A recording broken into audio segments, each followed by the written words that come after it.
first, let's turn to Vermont Senator Bernie Sanders. Donald Trump blamed him yesterday for some of the violence at his canceled event in Chicago. People that were there, that came there, that were invited there, thousands and thousands of people, they caused no problem. They were taunted, they were harassed by these other people. These other people, by the way, some represented Bernie, our communist friend. And Senator Bernie Sanders joins me now. Senator, thanks for joining us. My pleasure.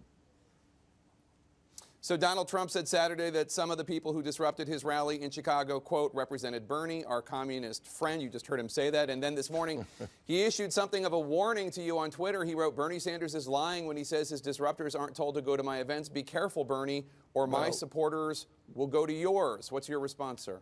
Well, for a start, you know, Mr. Trump should be, we should take Mr. Trump's words with a grain of salt, because I think, as almost everybody knows, this man cannot stop lying about anything.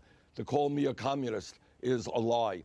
To talk about our organization or our campaign disrupting his meeting is a lie. Were there some people there? There were thousands of people, as I understand it. Some of them were supporters of mine, but certainly, absolutely, we had nothing to do, our campaign had nothing to do with disrupting his meeting. I think what you see, Jake, is a man, and even his Republican colleagues make this point, his language, his intonations, when he talks about carrying people out in stretchers, when you see at his rallies people sucker punch folks, kick people when they're down. This is a man who keeps implying violence, and then you end up getting what you see.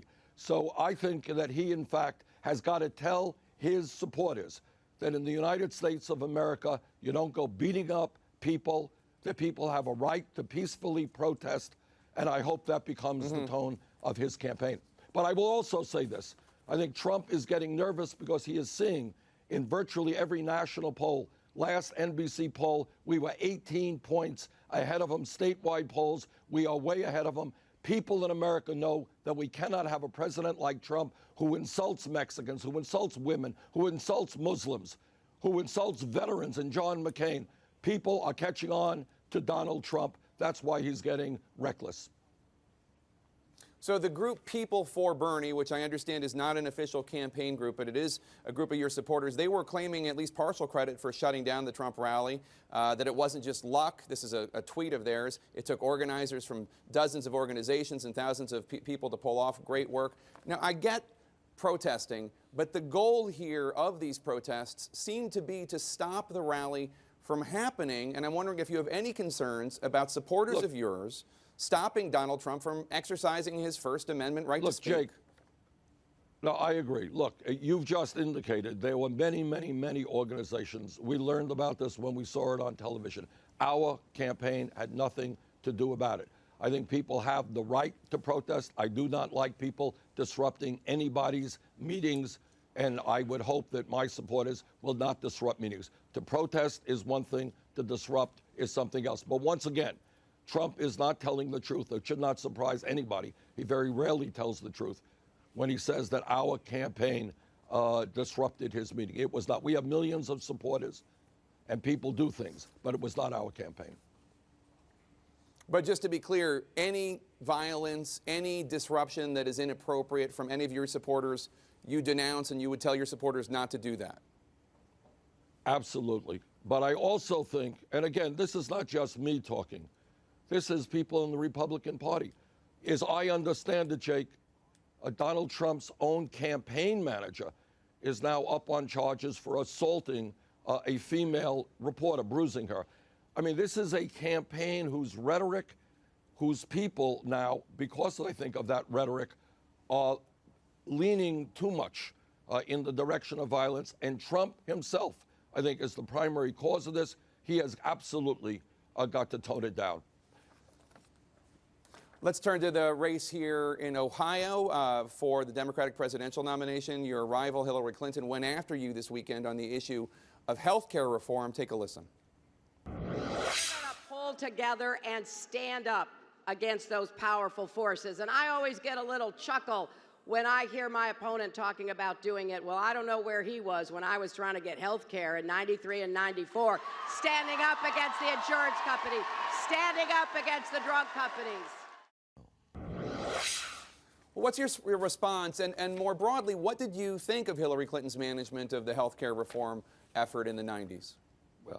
Well, I think that, Secretary Clinton is getting a little bit nervous. She lost last week in Michigan. I think she understands that the momentum in this campaign and the energy is with us, and that we have a good chance to win a number of states on Tuesday. By the way, I think we have a photograph out there somewhere of me standing literally right next to Hillary Clinton in her efforts to bring health care reform back in the 1990s. So what she's saying is not entirely accurate. But what I do say, and what I have said throughout this campaign, is that while the Affordable Care Act has done a lot of good, we've got to go further. We have got to join the rest of the industrialized world, guarantee health care to all people, take on the drug companies who are ripping off the American people in an unconscionable way, charging us the highest prices in the world for medicine. 1 out of 5 Americans can't even afford a medicine. So I believe, as I've said throughout this campaign, that health care is a right of all people. We've got to move to a Medicare for all health care system. You won Michigan. You say part of that is because of your position against trade deals that have hurt American workers. NAFTA is obviously a big issue here in Ohio. Is it fair to go after Hillary Clinton for a trade deal that her husband signed into law? Jake, that would not be fair, but the truth is that Hillary Clinton herself spoke out time and time again in strong support of that disastrous piece of legislation. I have helped lead the effort almost from my first days in Congress against NAFTA, later against permanent normal trade relations with China. The facts are, and this has nothing to do with Bill Clinton, the facts are that Hillary Clinton has vigorously supported almost every piece of disastrous trade legislation this country has seen, legislation which has cost us millions of decent paying jobs and led to a race to the bottom. I have opposed those pieces of legislation, helped lead the opposition to them, because I understood that American workers should not be forced to compete against people in Mexico or people in China who are making pennies an hour. That's unfair. If elected president, we are going to bring about major reforms to our trade policies. Corporations are going to start investing in the United States of America, creating jobs here, not in China. Hillary Clinton and I have a strong difference of opinion and a different record regarding trade.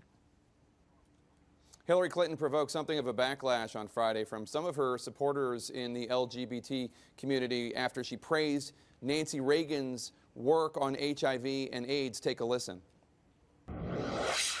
It may be hard for your viewers to remember how difficult it was for people to talk about HIV/AIDS back in the 1980s. And because of both President and Mrs. Reagan, in particular Mrs. Reagan, we started a national conversation when before nobody would talk about it, nobody wanted to do anything about it. Hillary Clinton has since apologized for those remarks and said it was a mistake. What did you make of that? I just don't know what she was talking about. In fact, that was a very tragic moment in modern American history. There were many, many people who were dying of AIDS. And in fact, there was demand all over this country for President Reagan to start talking about this terrible tragedy. And yet he refused to talk about it while the AIDS epidemic was sweeping this country. So I'm not quite sure where Secretary Clinton got her information. I'm glad she apologized. But the truth is, it was not President Reagan and Nancy Reagan who were leaders in talking about this issue. Quite the contrary. They refused to allow that discussion to take place. They didn't get involved in it while so many fellow Americans were getting sick and dying. You'll permit me one horse race question, sir. Hillary Clinton leads you in pledged delegates by a wider margin than the one Obama led Clinton in 2008. Tell us the path to how you beat her in pledged delegates and win the nomination. What states will you win in a landslide, thus changing the basic calculus? Well, you know, Jake, as you know, a lot of the states that have come up so far, and I should tell you, we have won 9 primaries and caucuses, most of them by very wide margins. most of the states that came up, and I think where Secretary Clinton has gotten today, most of her delegates are in the Deep South. And we have not done well there. That's absolutely true. We have not done well. But now we're heading into areas of this country where I think we are going to do better. I think we're going to have a good day on Tuesday. I think we're heading out west in the next weeks and months in California. Obviously, a lot of delegates there. State of Washington, state of Oregon. We're going to do well in Montana. I think we're going to do well in Hawaii. And I think we're going to do well in New York State.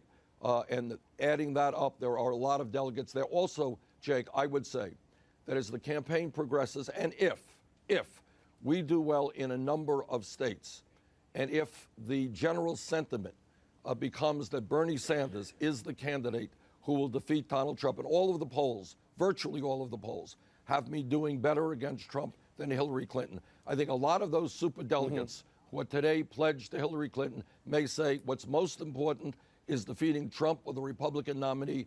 Bernie Sanders is the candidate to do that. We're going to swing over to Bernie.